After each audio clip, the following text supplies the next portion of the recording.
On this voyage, we are cruising in between the two islands of Chincoteague and Assateague. Both these islands are considered barrier islands, and of course Assateague serves as an important protective barrier island to Chincoteague. The body of water separating these two islands is called Assateague Channel. Assateague is a 37-mile-long barrier island which is actually located within two states, Virginia and Maryland. Assateague's southern tip is located near the Chincoteague Inlet and Wallops Island. Assateague stretches all the way north until it meets the Ocean City Inlet. Assateague Island National Seashore is approximately 50,000 acres in size. The island is always changing and shifting due to storms, tidal shifts, and other environmental factors. Much of the area of Assateague that you see is managed and protected by the U.S. Fish and Wildlife Service and National Park Service. The Chincoteague National Wildlife Refuge at Assateague was established in 1943 in order to provide habitat for wildlife. One of the refuge's main focus is the protection of migratory birds and endangered species such as the Delmarva fox squirrel. Assateague Island National Seashore was established in 1965.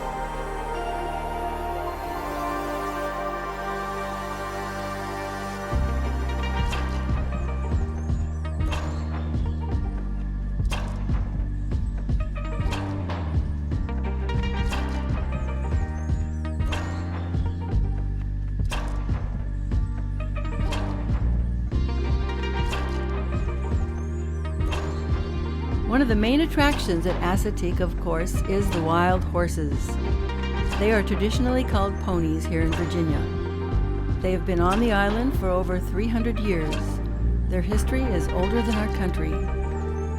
You may be wondering, how did these ponies get on the island in the first place? Well, there has been some controversy on how they arrived. There are two stories that exist. One popular legend says that they are descendants of survivors from a Spanish galleon shipwreck that sank during a storm in 1750 off the Virginia coast. Spanish shipwrecks have actually been found just off the coast. Historians believe that today's ponies are actually descendants of domesticated horses that were turned loose on the island to graze.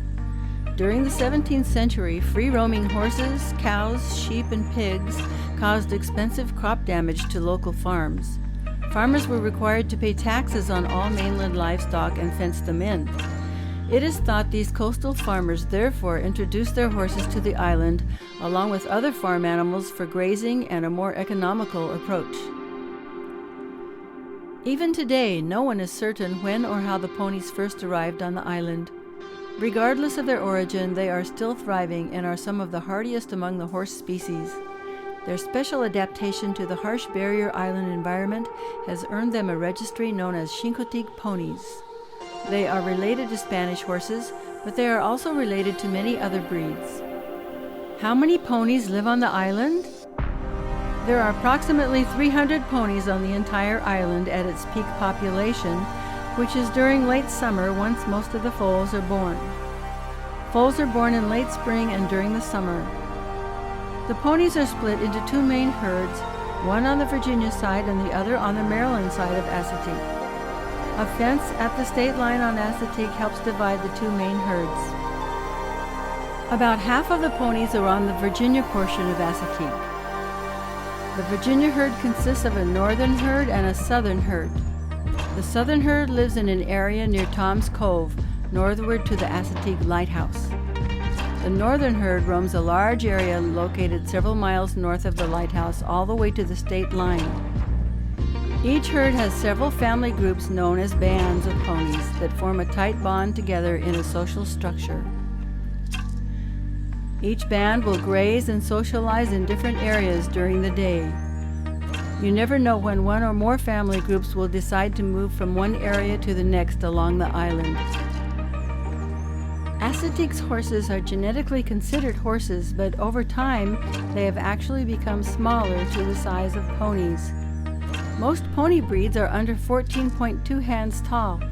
The ponies that live on Assateague average about 13.2 hands tall. They have unique physical characteristics partly due to bloodlines from different breeds that were introduced at various points in their history. They have become smaller, probably due to their poor diet and harsh environment. The ponies spend most of their time grazing on abundant but nutrient-poor salt marsh cordgrass and beach grass, which make up about 80% of their diet. They also feed on other types of vegetation such as greenbrier stems, bayberry twigs, rose hips, seaweed, and even poison ivy. They drink over twice the amount of water that domestic horses will due to their salty food supply, which results in a fat or bloated appearance. Some ponies may look like they are pregnant, but not always. It could be due to their salty food supply. The ponies do not actually drink the salt water you see in the channel, but they have adapted to a certain level of salt in their drinking water. The ponies drink brackish water at various creeks and ponds. The ponies often spend much of the day in the marshes, enjoying one of their favorite food sources, the salt marsh grass. They often come out to some of the Back Bay beaches or coastal marsh areas of the shore in order to graze, sleep, or enjoy a nice cool breeze. This also helps them escape biting insects such as mosquitoes and horseflies. On some hot days, they stand in the water to cool down. Like many people, wild ponies are highly social animals. They form complex family-based societies. Family groups called bands consist of about 2 to 10 mares, their offspring, and one stallion. Each band occupies their own space much of the time, but sometimes they share their home range space with other bands. Oftentimes, when different bands come close to each other, a male stallion will try to keep his band separate. A band is usually led by a mare called the lead mare and a stallion who usually stays in the back to watch over his mares. Virginia's herd produces about 60 to 80 foals every year. Most foals are sold at the annual auction, which helps keep the population at or below the 150 adults allowed by the grazing permit from the U.S. Fish and Wildlife Service. Younger horses can sometimes get together and form their own temporary band of teenagers. Young stallions are usually tolerated by the harem stallion for several years before they leave or are driven out. All ponies have their own unique markings. Some are brown and white pintos, others are solid colors such as chestnuts, palominos, or buckskins. Rare colors are black and white pintos or black ponies.